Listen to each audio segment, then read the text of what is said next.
ওম শান্তি।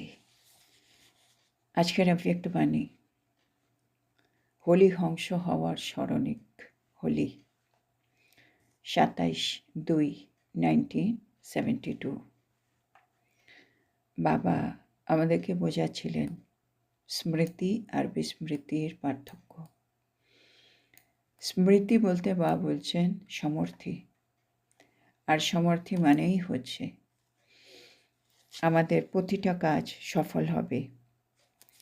স্মৃতি মানেই হচ্ছে আমরা খুশিতে থাকব, আমরা আনন্দে থাকব, আমাদের মধ্যে নেশা থাকবে, আমাদের লক্ষ্য একেবারে আমাদের সামনে পরিষ্কার থাকবে। আর স্মৃতি মানেই হচ্ছে আমি সব কাজে সিদ্ধি প্রাপ্ত করব। আর এর উল্টো বিস্মৃতি মানে হচ্ছে অসমর্থী। বিস্মৃতি মানেই হচ্ছে নির্বলতা। বিস্মৃতি মানেই হচ্ছে খুশি নেই, আনন্দ নেই, নেশা নেই, লক্ষ্য নেই আমার সামনে। তারপর বাবা বলছেন स्वस्मृति में रहने वाला सदैव जो भी कार्य करेगा या जो भी संकल्प करेगा उसमें उसको सदा निश्चय रहता है कि ये कार्य व ये संकल्प सिद्ध हुआ ही पड़ा है। তো বাবা বলছে আমরা যদি স্বস্মৃতিতে থাকি তাহলে আমরা যা কিছু কাজ করব বা যা কিছু সংকল্প করব তাতে সবসময় এই নিশ্চয়টা থাকবে এই কাজ যেটা আমি করছি, এই সংকল্প যেটা আমি করছি সেটাতে সফলতা আমি পাবই পাব। अर्थात ऐसा निश्चय बुद्धि अपनी विजय या सफलता निश्चित समझकर चलता है। অর্থাৎ এর মানে হলো আমরা নিশ্চয় বুদ্ধি আত্মা, আর নিশ্চয় বুদ্ধি মানে আমরা নিজের বিজয় আর সফলতাকে নিশ্চিত মনে করে এগিয়ে যেতে থাকি। निश्चय ही है जो ऐसे निश्चित सफलता समझकर चलने वाला है। তো বাবা বলছে যাদের কাছে নিশ্চয়ের ভাব আছে তারা সফলতাকে নিশ্চিত মনে করে কিন্তু এগিয়ে যেতে থাকে। তো উনকি স্থিতি कैसी रहेगी? আর বাবা বলছে যারা সবসময় নিশ্চয় বুদ্ধি হবে, যারা নিজের বিজয়কে নিশ্চিত মনে করে কাজ করবে, সংকল্প করবে, তাদের স্থিতিটা কেমন হবে? उनके चेहरे में क्या विशेष झलक दिखाई देगी? বাবা জিজ্ঞেস করছেন তাদের চেহারাতে কোন বিশেষ ঝলক দেখতে পাওয়া যাবে। তার মানে আমি আত্মা, নিশ্চয় বুদ্ধি, আমি আত্মা সফলতাকে নিশ্চিত মনে করে আমি আমার কাজ করি, আমি আমার সংকল্প করি, তাহলে আমার স্থিতি কেমন হবে? আমার চেহারায় বিশেষ কোন ঝলক দেখা যাবে? निश्चय तो सुनाया कि निश्चय होगा, विजय हमारी निश्चित है, लेकिन उनके चेहरे पर क्या दिखाई देगा? বাবা বলছেন আমি তো বললাম যারা নিশ্চয় বুদ্ধি তাদের মধ্যে তো নিশ্চয় হবেই, তারা বিজয়কে নিশ্চিত মনেও করবে, কিন্তু বাবা জানতে চাইছেন তাদের চেহারাতে কি দেখা দেবে এটা বলো। বাবা জিজ্ঞেস করছেন जब विजय निश्चित है तो वो निश्चिंत रहेगा ना। তো এটাই হচ্ছে আসল স্থিতি। যখন আমি জানি কি আমার বিজয় নিশ্চিত তাহলে আমার স্থিতি হবে নিশ্চিন্ত। कोई भी बात में चिंता की रेखा दिखाई नहीं देगी। যে কোনো বিষয়ে চিন্তার রেখা কিন্তু তাদের মধ্যে দেখতে পাওয়া যাবে না। ऐसे निश्चय बुद्धि विजयी, निश्चित और सदा निश्चिंत रहने वाले हो। তো বাবা এখন জিজ্ঞেস করছেন কি তোমরা এরকম নিশ্চয় বুদ্ধি বিজয়ী, এরকম নিশ্চিত সফলতা আর সব সময় নিশ্চিন্ত থাকো, মানে এরকম কি আমাদের স্থিতি হয়ে গেছে? বাবা বলছে একবার চেক করো। अगर नहीं तो निश्चय बुद्धि 100% कैसे कहेंगे? আর যদি এরকম আমাদের স্থিতি এখনো হয়নি কি আমি সব বিষয়ে নিশ্চিন্ত থাকি, কোনো আমার মধ্যে চিন্তা আসেই না, তাহলে বাবা বলছে তোমাদেরকে 100% নিশ্চয় বুদ্ধি কীভাবে বলা যাবে। 100% निश्चय बुद्धि अर्थात निश्चित विजयी और निश्चिंत। तो बाबा এটা আমাদেরকে ফর্মুলা দিয়ে দিলেন। 100% নিশ্চয় বুদ্ধি মানে আমার বিজয়ী অবস্থাটা निश्चित और আমার स्थिति হলো निश्चिंत। अब इससे अपने आप को देखो कि सभी बातों में 100% निश्चय बुद्धि है। এবার আবার চেকিং। তো বাবা বলছে এখন এটা আমরা বুঝে গেলাম, এখন এর মধ্যে দিয়ে নিজেকে দেখো কি আমি 100% সকল বিষয়ে নিশ্চয় বুদ্ধি রয়েছি কি, है ना। সকল বিষয়ে 100% होते হবে। सिर्फ बाप में निश्चय को भी निश्चय बुद्धि नहीं कहा जाता है। শুধু আমরা যদি ভাবি বাবার প্রতি আমি নিশ্চয় বুদ্ধি, আমি সেটাকে যদি নিশ্চয় ভেবে নিই, বাবা যে সেটাকে 100% निश्चय बुद्धि बोला जाबे ना। पाप में निश्चय बुद्धि साथ साथ अपने आप में भी निश्चय बुद्धि होनी चाहिए। तो केवलमात्र बाबार मध्य होले होबे ना, बाबार प्रति तो निश्चय बुद्धि होतेई होबे। और तार साथे साथे बाबा बोलছেন আমাদেরকে নিজের প্রতিও निश्चय बुद्धि होते होबे। और साथ साथ जो भी ड्रामा के हर सेकंड की एक्ट रिपीट हो रही है उसमें भी 100% निश्चय बुद्धि चाहिए। बाबा বলছে এছাড়া এর পাশাপাশি ড্রামার প্রতিটা সেকেন্ডে যে যে অ্যাক্ট রিপিট হতে চলেছে তাতেও আমাদেরকে 100% নিশ্চয় বুদ্ধি হতে হবে। इसको कहा जाता है निश्चय बुद्धि। আর এটাকেই বলা হবে নিশ্চয় বুদ্ধি। তার মানে নিশ্চয় বুদ্ধি মানে বাবার প্রতিও 100% নিশ্চয়, নিজের প্রতিও 100% নিশ্চয়, আর ড্রামাতে যা কিছু হচ্ছে তাতেও 100% নিশ্চয়। जैसे बाप में 100% निश्चय बुद्धि होना, उसमें संशय की बात नहीं। বাবা বলছেন যেমন আমরা বাবার প্রতি 100% নিশ্চয় বুদ্ধি রয়েছি, তাতে আমাদের মধ্যে কোনো রকম সংশয়ের প্রশ্নই নেই। सिर्फ एक में पास नहीं होना है। হ্যাঁ, এটা হচ্ছে আসল প্রশ্ন। মানে নিশ্চয় মানে তিনটেতেই নিশ্চয় লাগবে। বাবা বলছে শুধু একটিতে পাস হলে কিন্তু হবে না, কি আমার বাবার প্রতি অনেক নিশ্চয় আছে, তাহলে হবে না। अपने आप में भी इतना ही निश्चय होना चाहिए कि मैं भी वही कल्प पहले वाली बाप के साथ पाठ बजाने वाली श्रेष्ठ आत्मा हूँ।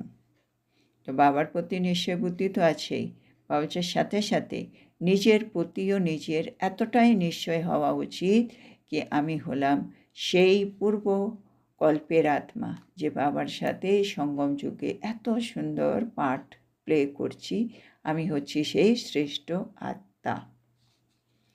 और साथ साथ ड्रामा के हर पार्ट को भी इसी स्थिति से देखे कि हर पार्ट मुझ श्रेष्ठ आत्मा के लिए कल्याणकारी है। এটা খুব খুব ইম্পর্ট্যান্ট। বাবাচার সাথে সাথে ড্রামার প্রতিটি পার্টকে এই স্মৃতি দিয়ে দেখো, মানে দেখতে আমি যাই কিছু পাই আমার চোখে, কিন্তু স্মৃতিতে আসবে কি এইখানে প্রতিটি পার্ট আমি শ্রেষ্ঠ আত্মার জন্য হচ্ছে কল্যাণকারী, মানে যা হচ্ছে ভালো হচ্ছে আমার জন্য, মানে কেউ আমাকে অপমান করছে তাতেও আমার একটা কল্যাণ লুকিয়ে আছে, হ্যাঁ না। তাতে আমার আন্তরিক শক্তি বাড়ে, তাতে আমি বুঝতে পারি এখন আমার মধ্যে দেখো বিকারের অংশ রয়ে গেছে, আমি বুঝতে পারি কি আমি এখনও দেখো কতগুলো আত্মার জন্য শুভভাবনা রাখতে পারছি না, হ্যাঁ না। ওই দুয়া এলো এটা হচ্ছে না, মানে আমার যে জ্ঞান বা যোগের শক্তি কতটা এসছে, জ্ঞান বল যোগ বল সেগুলো কোথায় কোথায় মিসিং, এই জিনিসগুলো আমি বুঝতে পারি। জন্য যে কোনো পার্ট হোক আমার আশেপাশে, পরিস্থিতি আসুক, বিঘ্ন আসুক, কোনো ব্যক্তি যাই কিছু করুক, আমি কি মনে করব, বাবা বলছে কি এই পাঠটা আমার জন্য কল্যাণকারী, কারণ আমি হচ্ছি সেই শ্রেষ্ঠ আত্মা, বাবার সাথে অভিনয় করছি, সেটা আমার সাথে খারাপ কিছু হওয়ার কোনো মানে সম্ভবই না। খারাপ কিছু হওয়া তার মানে কোনো না কোনো কল্যাণ লুকিয়ে আছে, তো আমাকে কল্যাণটা খুঁজে নিতে হবে। जब ये तीनों प्रकार के निश्चय में सदा पास रहते हो, ऐसे निश्चय बुद्धि ही मुक्ति और जीवन मुक्ति में बाप के पास रहते हैं। তো বাবা বলছেন আমাদেরকে এই 3 প্রকারের নিশ্চয়ে সদা পাশ হতে হবে। আর যারা এরকম নিশ্চয় বুদ্ধি আত্মা হবে তারা মুক্তিতে আর জীবন মুক্তিতে বাবার কাছে থাকবে। ऐसे निश्चय बुद्धि को कब क्वेश्चन नहीं उठता है।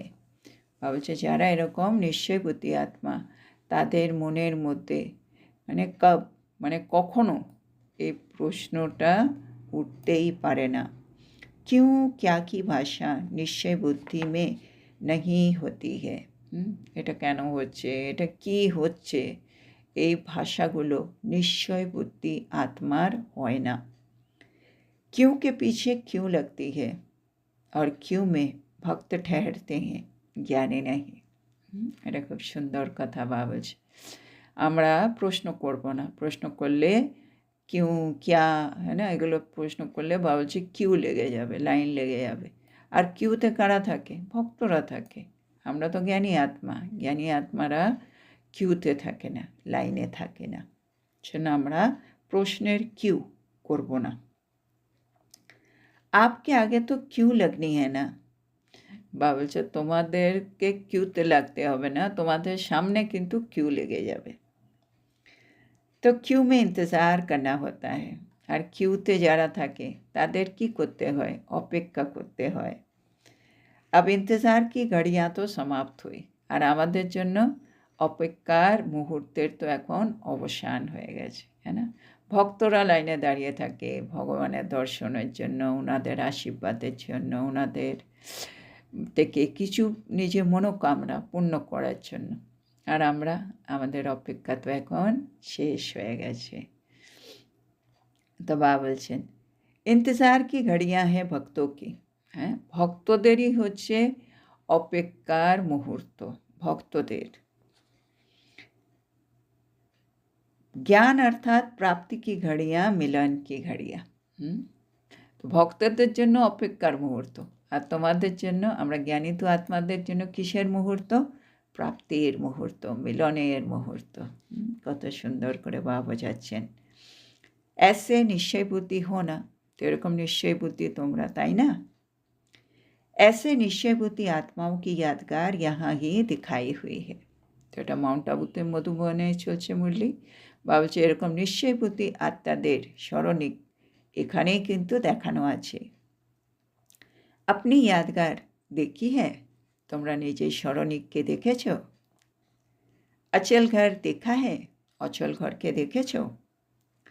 जो सदा सर्व संकल्पों सहित बाप दादा के ऊपर बलिहार है, उनके आगे माया कब वार नहीं कर सकती है। तो बाबा বলছেন যেসব আত্মারা নিজের সকল সংকল্প নিয়ে বাবার উপরে বলিহার হয়ে গেছে, হ্যাঁ না, সমর্পিত হয়ে গেছে, তাদের কখনো মায়া আঘাত করতে পারে না। ऐसे माया के वार से बचे हुए रहते हैं। মানে যারা বাবার উপরে সমর্পিত হয়েছে তারা সব সময় মায়ার আঘাত থেকে বেঁচে থাকে। बच्चे बन गए तो बच गए, है ना। বাবার সন্তান হওয়া মানেই আমরা বেঁচে গেছি, মায়ার আঘাত থেকে বেঁচে গেছি। बच्चे नहीं तो माया से भी बच नहीं सकते हैं। যদি আমরা বাবার বাচ্চা হইনি, মানে এই সংসারে অন্য লোকেরা যারা এখনও জ্ঞানে আসেনি, বাবার পরিচয় পায়নি, ওরা বাবার বাচ্চা হয়নি, আর তাহলে বাবা বলছে তারা মায়ার থেকে বাঁচতেও পারবে না। কিন্তু মায়া সে বাঁচনে কি যুক্তি সহজ है। মায়া থেকে বাঁচতে হলে তার যুক্তি কিন্তু অত্যন্ত সহজ। बच्चे बन जाओ, गोदी में बैठ जाओ तो बचे जाएंगे। কত সুন্দর বাবা বলছে মায়া থেকে বাঁচার যুক্তি অনেক সহজ। বাবার বাচ্চা হয়ে যাও, বাবার কোলে বসে যাও, তাহলে তো তোমরা বেঁচে থাকবে। তারপরে বাবা বলছে पहले बचने की युक्ति बताते हैं फिर भेजते हैं। হ্যাঁ, তো বাবা আমাদেরকে আগে প্রথমে বাঁচার যুক্তি বলে দেন, তারপরে আমাদেরকে সেবার জন্য বিভিন্ন জায়গায় পাঠান। হ্যাঁ না, সেজন্য প্রথম সবাই 14 বছর, হ্যাঁ না, তারা 14 বছর কঠোর তপস্যা করেছিল। তাতে কি হয়েছে, তারা বাবা যে যুক্তি দিয়েছে মায়ার থেকে বাঁচার, সেগুলোকে নিজের ভেতরে ধারণ করে নিয়েছিল। তারপরে ওরা যখন সেবার জন্য দেশের বিভিন্ন জায়গায় বা বিদেশে গেল, তারা তখন মায়ার আঘাত থেকে বেঁচেই রইল। সেজন্য বাবা আগে যুক্তি বলেন, তারপরে সেবাতে পাঠান। बहादुर बनाने के लिए भेजते हैं, हार खाने के लिए नहीं, खेल खेलने के लिए। বাবা বলছে বাবা আমাদেরকে বিভিন্ন সেবায় পাঠান, কেন?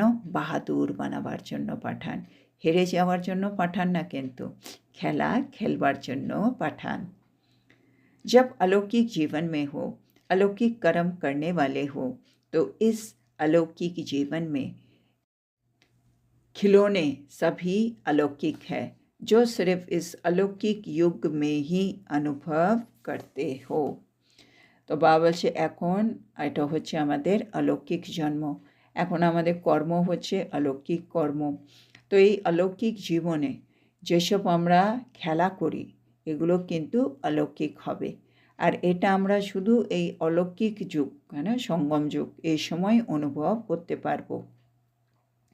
ये तो खिलौने हैं जिससे खेलना है, ना कि हारना है। হ্যাঁ, বাবা বলছে আমরা যা কিছু পরিস্থিতি আসছে, বিঘ্ন আসছে, এগুলো হচ্ছে সব খেলনা, আর খেলনা খেলবার জন্য হয়, হারার জন্য হয় না। तंदुरुस्ती व शारीरिक शक्ति के लिए भी खेल कराया जाता है ना।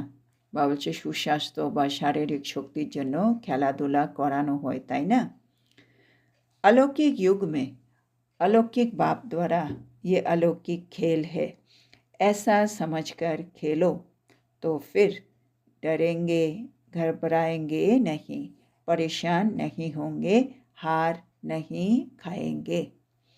তো বাবা বলছে এরকম মনে করে খেলো কি এখন আমরা বাবার সাথে আছি, আর আমার অলৌকিক বাবাও আছে, অলৌকিক যুগও আছে, এটা অলৌকিক খেলা চলছে। এটা ভেবে যদি তুমি খেলো, তাহলে কি হবে, তোমরা ভয় পাবে না, তোমরা ঘবরাবে না, তোমরা হয়রান হবে না, তোমরা হেরে যাবে না। সদা ইসি শান মে রহো, সব সময় এই শান মেনটেন করো, মানে মর্যাদায় থাকো। ये है अलौकिक खिलौने खेलने के लिए, এগুলো হচ্ছে অলৌকিক খেলনা খেলবার জন্য। इस ईश्वरीय शान में रहने से सहज ही देहभान खत्म हो जाएगा। তো বাবা বলছেন আমরা যদি ঈশ্বরীয় মর্যাদার মধ্যে থাকি, তাহলে বাবা বলছে তোমাদের দেহভান সব সময়ের জন্য শেষ হয়ে যাবে। ईश्वरीय शान से नीचे उतरते हो तब देह अभिमान आता है। যখন আমরা ঈশ্বরীয় মর্যাদা থেকে নেমে যাই, বাবা বলছেন তখনই আমাদের মধ্যে দেহ অভিমান চলে আসে। তো সদাকাল के संग से संग का रंग लगाओ, তো সদাকালের জন্য বাবার সঙ্গের দ্বারা সঙ্গের রংটা লাগিয়ে নাও। हर सेकेंड बाप से मिलन मनाते, हर रोज़ अमृत वेले से मस्तक पर विजय का जो तिलक लगा हुआ है उसको देखो। বাবা বলছে প্রতিদিন অমৃত বেলায় সকালে উঠেই মস্তকের মধ্যে যে বাবা বিজয়ের তিলক লাগিয়ে দেয়, সেটাকে দেখো। अपने 4 रूपी दर्पण में जैसे अमृत वेला उठकर शरीर का श्रृंगार करते हो ना, वैसे पहले बाप द्वारा मिली हुई सर्व शक्तियों से आत्मा का श्रृंगार करो। বাবা বলছে যেমন আমরা অমৃত বেলায় উঠে শরীরের শৃঙ্গার করি, ফ্রেশ হয়ে তৈরি হয়ে বাবার কাছে বসি, একইভাবে বাবার থেকে আমরা যে সর্বশক্তি পাচ্ছি সেটা দিয়ে আত্মারও শৃঙ্গার করো। আর সেটাকে নিজের পাঠ, আমরা যে সারাদিন পাঠ প্লে করব, সেই পাঠরূপী দর্পণে দেখো কি আমার শৃঙ্গারটা ঠিক আছে কি না। जो श्रृंगार किए हुए होंगे वो संहारी मूर्ति भी होंगे। যারা সব সময় শৃঙ্গার করা থাকবে, মানে শক্তি দিয়ে নিজেকে সুসজ্জিত করে রাখবে, তারা সংহারিণী মূর্তি হবে। सारे विश्व में सर्वश्रेष्ठ आत्माएं होना, তোমরা সমগ্র বিশ্বে সর্বশ্রেষ্ঠ আত্মা, তাই না? आपके जड़ चित्र सदा सिंगारे हुए रहते हैं, হ্যাঁ, তোমাদের জড় মূর্তি সব সময় দেখো সুসজ্জিত থাকে। शक्तियाँ या देवियों के चित्र में सिंगार मूर्ति और संहारी मूर्त दोनों है। বা বলছে শক্তিদের বা দেবীদের চিত্র আমি যদি দেখি, সেখানে দেখা যাবে তারা সিঙ্গার মূর্তি আর সংহারী মূর্তি দুটোই আছে। তো রোজ অমৃত বেলা সাক্ষী বন আত্মা কা সিঙ্গার করো, তো প্রতিদিন অমৃত বেলায় সাক্ষী হয়ে আত্মার সিঙ্গার করো। करने वाले भी आप हो, करना भी आपको ही है, হ্যাঁ, বা বলছে তোমাদেরকেই তো করতে হবে, তোমাদের ছাড়া আর কে করতে পারবে, মানে আমাকে নিজেকে নিজেই শৃঙ্গার করতে হবে, আর এটা আমাকেই করতে হবে, অন্য কেউ আমি আত্মার মধ্যে সর্বশক্তি ভরে আমাকে সুসজ্জিত করতে পারবে না। আমি আত্মাকেই নিজেকে শৃঙ্গারী মূরত সংহারী মূরত করতে হবে। फिर कोई भी परिस्थितियों में डगमग नहीं होंगे, अडोल रहेंगे। বা বলছে তারপরে কি হবে, যে কোনো পরিস্থিতি আসুক তাতে তোমাদের অবস্থা দোলাচলে পড়বে না, মানে আমরা দিশেহারা হব না। अडोल रहेंगे, है ना, আমরা কীরকম হবে আমাদের অবস্থা, অবিচল অবস্থা, अडोल। ऐसे को होली हंस कहा जाता है, আর এদেরকেই বলা হবে होली हंस। लोग होली मनाते हैं लेकिन आप स्वयं होली हंस हो, है ना, লোকেরা হোলি পালন করে কিন্তু আমরা নিজেই হলাম হোলি হংস। ऐसे होली हंस को होलीएस्ट बाप दादा का याद प्यार और नमस्ते, বাবা যে এরকম হোলি হংসদেরকে হোলিয়েস্ট বাপ দাদা স্মরণের স্নেহ সুমন আর নমস্কার জানাচ্ছে। তো এখানে আজকে এই মুরলিটা শেষ হলো।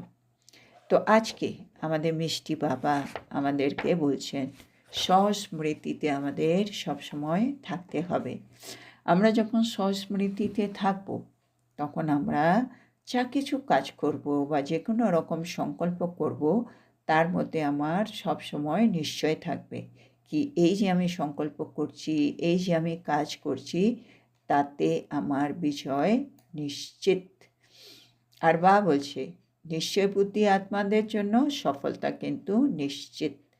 আর যাদের সফলতা নিশ্চিত, তাদের স্থিতি কেমন হবে, তাদের চেহারার মধ্যে বিশেষ কী ঝলক দেখা দেবে, তো বা বলছে তারা সব সময় নিশ্চিন্ত থাকবে, তাদের চেহারায় সে নিশ্চিন্ত ভাব সেটা প্রকাশ পাবে, তাদের স্থিতি সব সময় নিশ্চিন্ত থাকবে।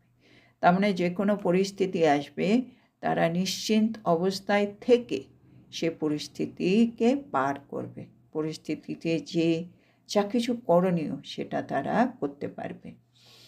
তো বা বলছে এখন নিজে চেক করো কি আমি নিশ্চয় বুদ্ধি হয়েছি কি না, আমি আমার বিজয়ের উপরে নিশ্চিত, বিজয় যে আমি পাবো সেটা আমি একেবারে সব অবস্থায় ধরে রাখতে পারি কি না, সেইটা ভেবে কি আমার বিজয় নিশ্চিত ভেবে আমি সকল সংকল্প সকল কর্ম করি কি না, আর আমার স্থিতি সদা নিশ্চিন্ত থাকে কি না, বাবু যেটা চেক করে দেখো। যদি না হয় তাহলে তোমাদেরকে 100% নিশ্চয় বুদ্ধি কী করে বলা যাবে। 100% নিশ্চয় বুদ্ধি মানে বিজয় নিশ্চিত আর নিশ্চিন্ত অবস্থা। তারপরে বা বলছে 100% নিশ্চয় বুদ্ধি তোমাদেরকে সব বিষয়ে সব ব্যাপারে হতে হবে, কিন্তু শুধু বাবার মধ্যে 100% নিশ্চয় বুদ্ধি হলে হবে না, আমাদেরকে নিজের উপরেও 100% নিশ্চয় বুদ্ধি হতে হবে। আর ড্রামাতে প্রতি সেকেন্ডে যে অ্যাক্ট রিপিট হচ্ছে সেটাতেও 100% নিশ্চয় বুদ্ধি হতেই হবে। তো একটার মধ্যে পাশ হলে হবে না, বা বলছে আমাদের সব কিছুর মধ্যে 100% নিশ্চয় বুদ্ধি হতে হবে। নিজের মধ্যে নিশ্চয় বুদ্ধি মানে কি আমি সেই কল্প পূর্বে যে বিজয়ী আত্মা হয়েছিলাম, যে ভগবানের সাথে পাঠ বাজিয়েছিলাম, আমি সেই শ্রেষ্ঠ আত্মা, এরকম নিশ্চয় লাগবে নিজের মধ্যে। আর ড্রামার মধ্যে কি নিশ্চয় রাখবে, কি যা হচ্ছে আমার আশেপাশে, যে কোনো পাঠ হচ্ছে, সেই পাঠ আমার জীবনে যখন আসছে তার মধ্যে নিশ্চয়ই কোনো না কোনো কল্যাণ আছে। বা বলছে 3 প্রকারেরই নিশ্চয়ে যদি তুমি পাশ হও, তাহলেই তুমি মুক্তিতে আর জীবন মুক্তিতে বাবার পাশে থাকতে পারবে। নিশ্চয়পতি মানেই হচ্ছে কোনো রকম প্রশ্ন উঠবে না। তাদের ভাষার মধ্যে কেন, কি, এরকম ভাষা থাকবে না।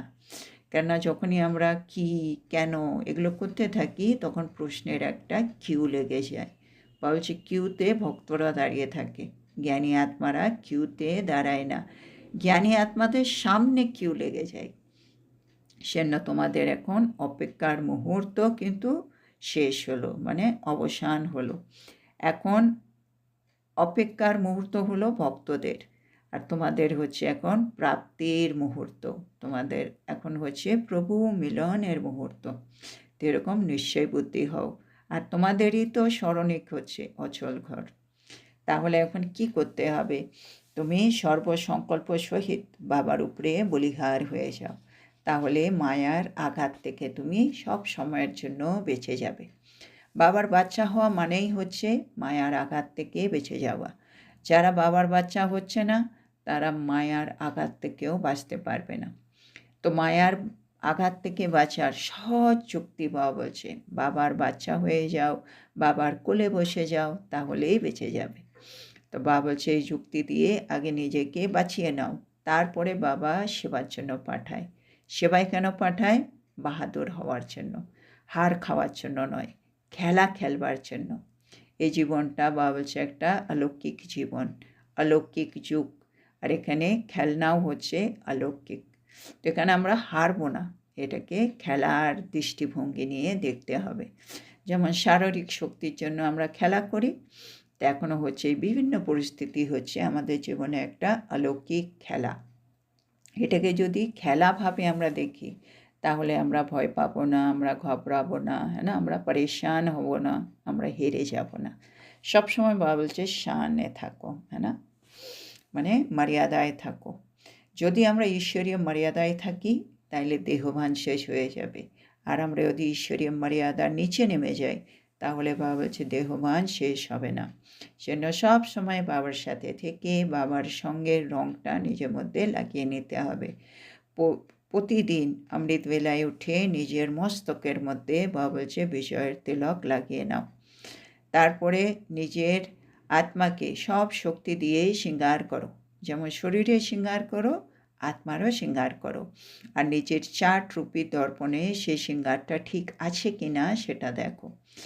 যে শৃঙ্গারিত হবে, মানে যে আত্মা নিজেকে সর্বশক্তি দিয়ে শৃঙ্গার করে নেবে, সে কিন্তু সংহারী মূরত হবে।